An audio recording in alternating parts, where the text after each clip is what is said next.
Hey, Faith family, and welcome to any visitors or guests that are watching tonight. It's Amanda, and I just wanted to check in with you and see how you're doing. And I'm blessed to bring you the message for the Neighborhood Cafe this evening, which is our Wednesday night service that we normally would be having at the church. These times are continuing to be challenging and frustrating and just different for all of us. I know for me, I grew up at Faith Church. I've gone there since I was an infant. And so it's really weird to not be seeing you guys on a regular basis. I feel like I have not missed very many Sundays since I've been a baby. And so it's weird to not be seeing you and be in community with you every week. So if you watch this video tonight, if you just want to comment on the YouTube video or on the Facebook link about any thoughts you're having about tonight's topic, or if you just want to engage in some conversation with some other people from our church family, I would encourage you to do that and to just take some time to be intentional about being in community this week. So last week, Pastor Brian and Kim challenged us to give up television for the week. And that one wasn't so hard for me because I don't really watch that much TV. But this week's challenge is going to be a struggle for me. It's about giving up our cell phones. And no, this isn't an April Fool's joke. In our Lent study, Give It Up, the author Dottie Escobedo Frank talks about the evolution of communication. We started with sharing a spoken word, then a written word delivered on horseback, followed by mail delivered by trucks and trains, then to newspapers and telephones. It's hard for me to imagine living in a world without phones, although when I was younger, I did experience party lines, rotary dial, and having to drag the phone with a long cord from the kitchen into my bedroom and shut the door where I could sit on the floor and have a conversation without everyone in the house hearing. And do you remember the excitement of getting a long distance call? Well, now we're spoiled by cell phones. I use my phone for everything. Just this week on my phone, I've ordered things on Amazon, used the calculator, read the daily devotionals on our church app, messaged and called my friends, talked on FaceTime with family that we can't see right now. I've communicated with friends and family on Facebook and Instagram, and the list goes on. Part of my job as an occupational therapist is sometimes making home visits, and I really rely on the Maps app to get me where I need to go. I can't really imagine that process without having my cell phone, and I'm not sure how home health nurses and therapists used to do it with paper maps. In today's society, cell phones are just part of us, almost like an extra arm. We feel naked without them.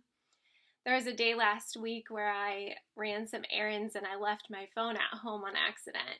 I was only gone about an hour, but I found myself grabbing for my cell phone on more than one occasion.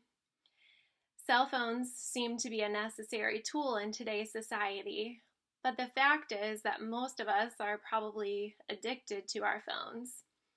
According to statistics, 94% of Americans have a cell phone, and most of us have them with us for 16 hours out of every day.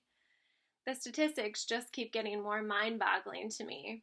On average, we check our phones 150 times every day. The average person sends 763 text messages per month. That's at least 25 per day. And 90% of text messages that we send are read within 3 minutes of when we send them. So based on statistics, obviously cell phones are important tools in our lives. I'm not saying we need to get rid of them, just learn to use them with healthy boundaries.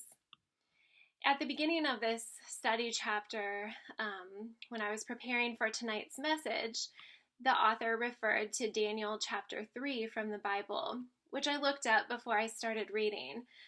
And Daniel chapter 3 is about Shadrach, Meshach, and Abednego, a story that I knew well from my childhood.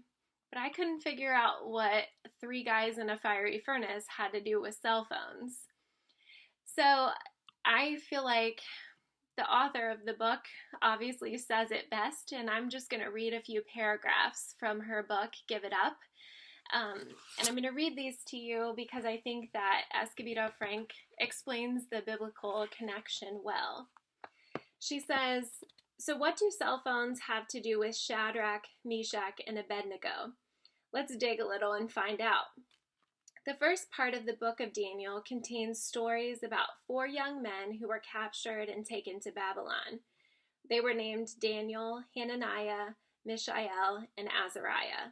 In Babylon, the chief official renamed them.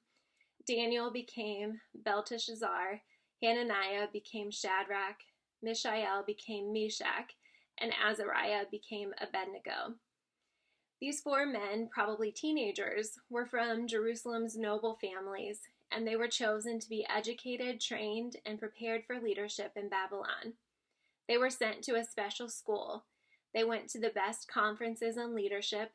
They were given the best food, and they had the ultimate gym membership. The young men stood up for their beliefs even while in training. For example, the food they were given was not kosher, so they requested that they be fed only water and vegetables instead of the rich meals from the king's table. The chief official initially denied this request, but finally he agreed to try it out for 10 days. If they could prove they were still strong and healthy after 10 days on that diet, he would allow them to eat as they wished. So they ate only vegetables and water for 10 days, and they were stronger and healthier than all the others who ate the rich foods. While they excelled in their training for leadership in the Babylonian Empire and in the service of King Nebuchadnezzar, they held fast to their original faith in the one true God, and they refused to worship any other god. One day, King Nebuchadnezzar had a huge gold statue built. It was 90 feet high and 9 feet thick. He set up the statue and ordered all the important leaders to come to the dedication ceremony. For some reason, Daniel wasn't present, but Shadrach, Meshach, and Abednego were there. The ceremony began with an announcement that when the band started playing, everyone had to bow down to the statue or they would be thrown into a flaming hot furnace. The band began to play and everyone bowed down. Everyone except for Shadrach, Meshach, and Abednego. The Babylonian fortune tellers stepped up and tattled on the 3 young Jewish men. They told the king that they were ignoring him and his order. So Shadrach, Meshach, and Abednego were brought before King Nebuchadnezzar. The king reprimanded them and gave them a second chance to bow before the gold statue. But they told the king, "We don't need to answer your question. If our God, the one we serve, is able to rescue us from the furnace of flaming fire and from your power, your majesty, then let him rescue us. But if he doesn't, know this for certain, your majesty, we will never serve your gods or worship the gold statue you've set up." King Nebuchadnezzar was so furious his face twisted with rage, and he ordered the servants to make the fire 7 times hotter. Tie up the hands and feet of the 3 young men and throw them into the fiery hot furnace. The king's men stoked up the fire and made it blazing hot. But when they threw Shadrach, Meshach, and Abednego into the fire, the hot flames devoured the men who were throwing them in. King Nebuchadnezzar was watching, and he noticed that when he looked into the fire, there were 4 men walking around in the flames. The 4th man looked like a god, and Shadrach, Meshach, and Abednego, well, they were unharmed. They were just walking around like nothing bad was happening. He called out, "Shadrach, Meshach, and Abednego, servants of the Most High God, come out." And then the 3 men walked out of the fire. When they entered the room, not a hair was singed, not a scorch mark was on their clothes, and they didn't even smell like fire. The king was amazed at what he saw, and he made an instant declaration. "May the God of Shadrach, Meshach, and Abednego be praised." He sent his messenger to rescue his servants who trusted him.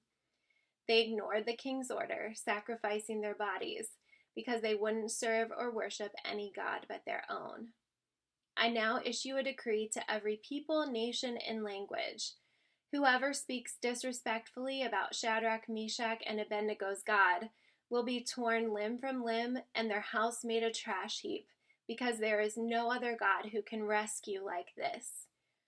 Despite this declaration, it seems that King Nebuchadnezzar didn't learn a whole lot, as he continued to use violence and oppression as a form of extreme discipline. But he did learn to respect the God whom the three young men worshipped. The point of this story is that Shadrach, Meshach, and Abednego held fast to worshiping and following their God, and they refused to bow down to the things around them that went against the grain of their faith. They were thrown into a different culture and even became leaders in that culture, but they held on to the one thing that mattered: obeying God. Neither our Congress nor the President of the United States has ordered us to bow down to the world of the cell phone, but our culture dictates that we have a cell phone to operate and function fully in our present society. So our culture makes the rules, but sometimes we forget to set a few boundaries on what governs us. Shadrach, Meshach, and Abednego were able to figure out which parts of culture they could live with and which wouldn't work in terms of their faith in God. We too can make that same choice. Will we be bound hands and feet, enslaved to our cell phone, or will we set some limits on our use of this popular gadget so that we can follow God's instructions for life?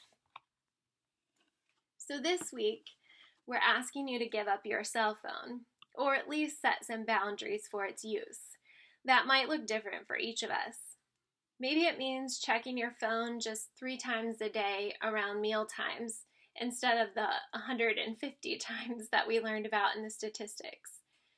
Maybe it means turning off all your notifications except your phone calls so that you won't get Facebook, game, or text notifications. Or maybe it means leaving your phone in one room and not carrying it around with you at home, but only checking it periodically. Maybe it means turning it off completely for a couple hours when you get home from work to spend some intentional time with your family or with God. The goal is to give up some time on our phones so that we can experience what Shadrach, Meshach, and Abednego lived out. Following God means putting God first and setting boundaries on the culture that surrounds us. Boundaries can help us live more healthy lives that are pleasing to God. This week, focus on being faithful to God as God is faithful to us. I'd like to share the prayer with you from Dottie Escobedo Frank's book. Let's pray together. Dear God, please free us from our constant need to be available to others, and help us know that our connection to you matters the most. Have patience with us as we have allowed life's tools to distract us from loving you and loving others as you love them. Calm our souls as we release ourselves from the grip of our phones. Strengthen us with the peace that passes all gadgets, all other connections, and all culture. Help us, God, to center on you this week. Meet us in the places and the spaces we make for you. Amen. So that's your challenge. Give up some time on your cell phone this week and focus on spending time with God. Thanks and have a great week.